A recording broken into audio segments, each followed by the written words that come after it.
Assalamualaikum warahmatullahi wabarakatuh. Selamat datang kembali di Malakes Malaka Podcast.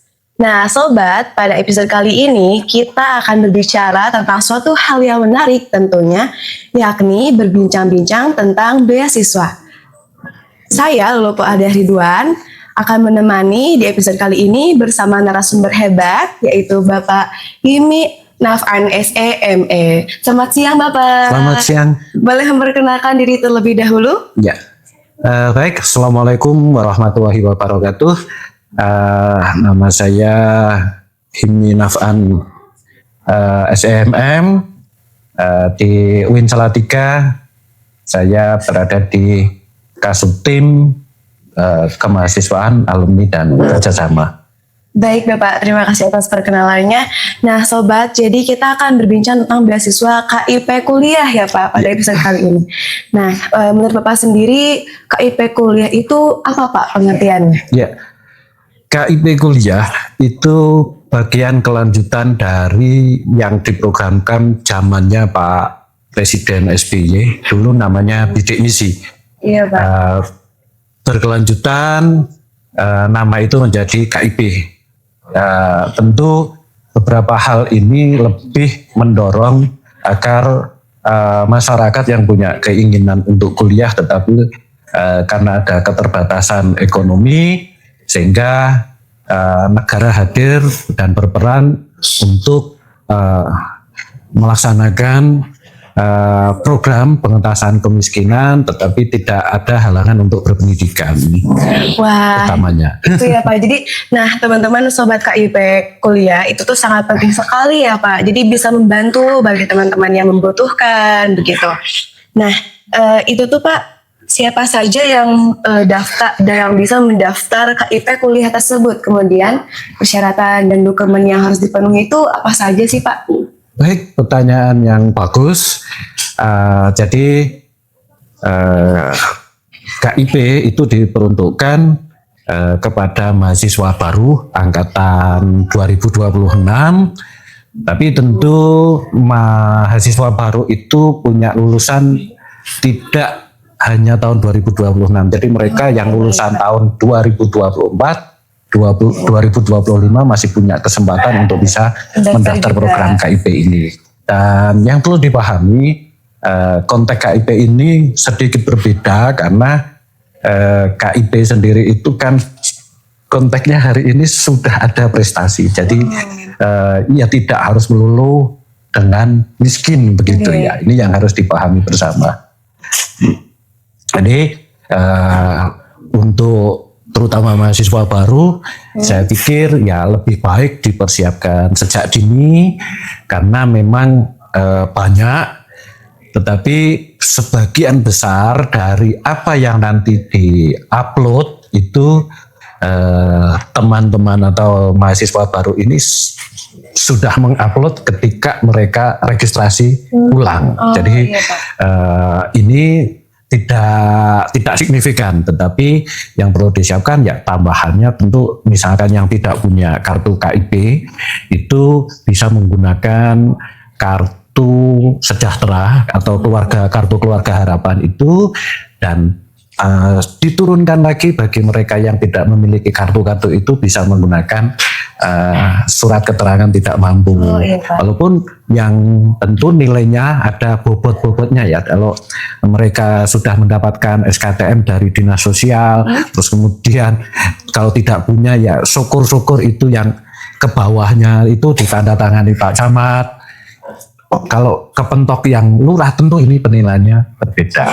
Jadi ada bobot tersendiri. Iya, dan juga nanti kan ada surat keterangan dari penghasilan, dan juga yang perlu disiapkan sejak dini juga itu adalah foto rumah. Walaupun dan kita berharap foto rumah itu apa adanya, karena kalau ada perubahan ekonomi orang tua itu kan berjalan. Jadi yang terjadi beberapa kali itu kita menemukan foto rumah itu ternyata palsu. Oh, jadi malah mengetahui rumah yang lain. Ya, sehingga panitia sendiri akan memberikan penilaian yang sesuai dengan yang di lapangan. Baik Bapak, nah jadi itu dia beberapa persyaratan, kemudian juga dokumen yang harus dipenuhi dari jauh-jauh waktu ya Pak tentunya. Jangan mendadak, karena itu membutuhkan persiapan yang sangat lama dan juga yang matang begitu. Nah Bapak selanjutnya, itu tuh tahapannya apakah langsung ke menyiapkan dokumen ataukah ada sebelum dokumen itu kemudian dilanjut dengan wawancara misalnya ataukah bagaimana? Ya, jadi tahapan-tahapan dalam seleksi beasiswa KIP utamanya hari ini itu insya Allah dilakukan rapat itu PTKIN secara nasional ya di Malang. Itu semoga nanti sudah menjadi final sehingga kita dalam langkah untuk proses seleksinya itu kita lebih nyaman. Dan yang perlu diketahui bersama bahwa mulai tahun 2026 itu terkait dengan pencairan uang KIP itu semua dari Puspenma Kemenak Pusat. Jadi kalau sebelum-sebelumnya kita itu diberikan anggaran diturunkan ke Satker, kemudian kita mencairkan kepada mahasiswa, tapi mulai tahun 2006 ini semua pencairan itu dilakukan oleh pusat sehingga kita harus aktif. Dan untuk posisi pencairan itu kita memang harus menunggu dari Puspenma itu sendiri. Jadi kita tidak punya kebijakan dalam pencairan.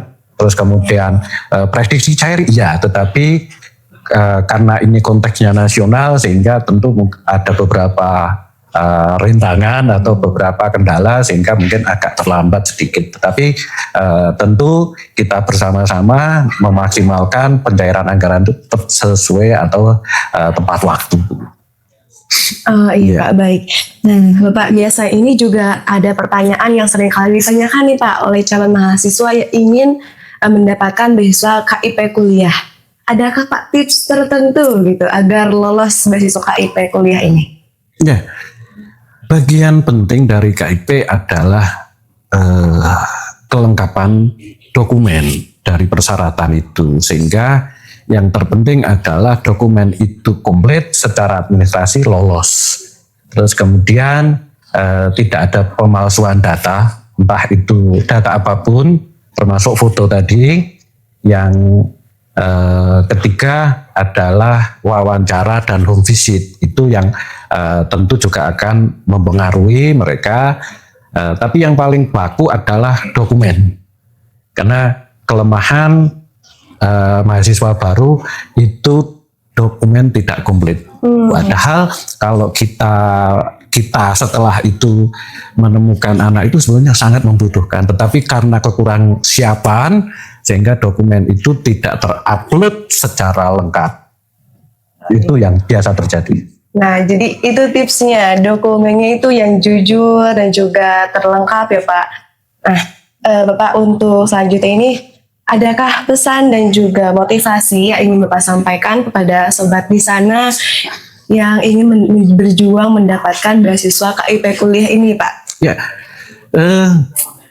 yang perlu dipahami kepada mahasiswa baru bahwa penerima KIP kuliah terutama di PTKIN ini ada sedikit perbedaan, bahwasanya di dalam juknis itu juga sudah tertuang ada pembinaan itu dalam bentuk diasramanisasi atau mahat kalau kita yang sudah pada biasa mendengar wajib mondok begitu ya. Jadi walaupun kita pun terkait dengan kurikulum akademik sehingga mulai sebetulnya tahun kemarin itu wajib mondok sampai semester 6 karena semester 7 itu teman-teman kan ada yang magang, ada yang MBKM dan itu cakupan wilayahnya kan banyak yang di luar Salatiga sehingga kita juga punya resiko kalau mereka tiap hari harus laju Salatiga, Semarang atau Solo atau daerah lain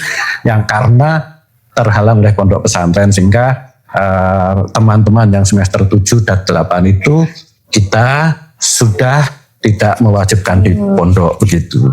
Dan sehingga saya berpesan kepada siapapun, terutama mahasiswa baru yang ingin mendaftar KIP, yang mempersiapkan diri untuk diniatkan, yang belum mondok atau belum pernah mondok, itu siapkan diri kita untuk berada tinggal di pondok, karena secara formal itu 5 semester ya. Kita mulai mewajibkan itu semester 2 sampai semester 5. Yang kedua, saya berpesan kepada mahasiswa atau wabil khusus penerima KIP bahwa itu adalah amanah uang rakyat yang harus dimanfaatkan sebaik-baiknya, dan tentu dalam aturan itu penerima KIP harus lulus tepat waktu. Itu yang menjadikan yang harus dijadikan perhatian bagi seluruh penerima KIP. Baik Bapak, nah itu dia sobat. Jadi kita harus ketika sudah mendapatkan beasiswa KIP kuliah, kita harus menjaga amanah tersebut ya Pak. Nah, berbicara tentang KIP kuliah, sebenarnya Pak di UIN Salatiga sendiri ada beberapa beasiswa sih Pak, selain dari KIP kuliah itu sendiri. Ya baik, di UIN Salatiga di internal itu kan ada KIP kuliah dan beasiswa prestasi. Memang nominal dan jumlahnya kita tidak begitu banyak, tetapi sudah ada peningkatan. Tapi selain itu kita juga baru saja sudah diumumkan dan selamat kepada para penerima beasiswa pendidikan kebank sentralan dari Bank Indonesia. Dan kita juga insya Allah dalam mungkin mulai semester depan itu akan membuka beasiswa Basnas Pusat, dan juga semoga kita turun lagi beasiswa Cahaya Pintar, itu beasiswa dari YBM PLN.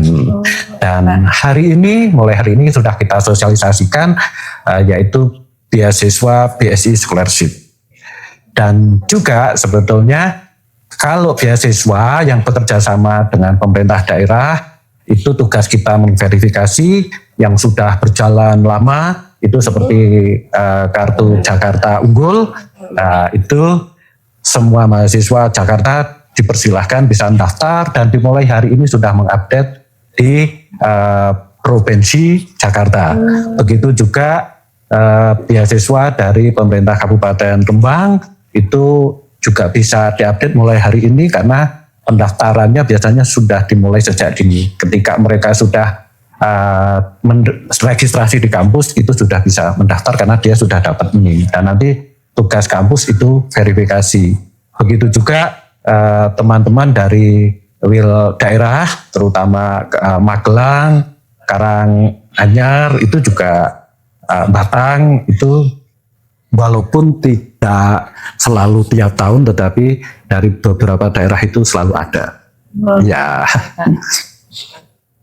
Jadi itu dia sobat beberapa beasiswa yang ada di UIN Salatiga khususnya.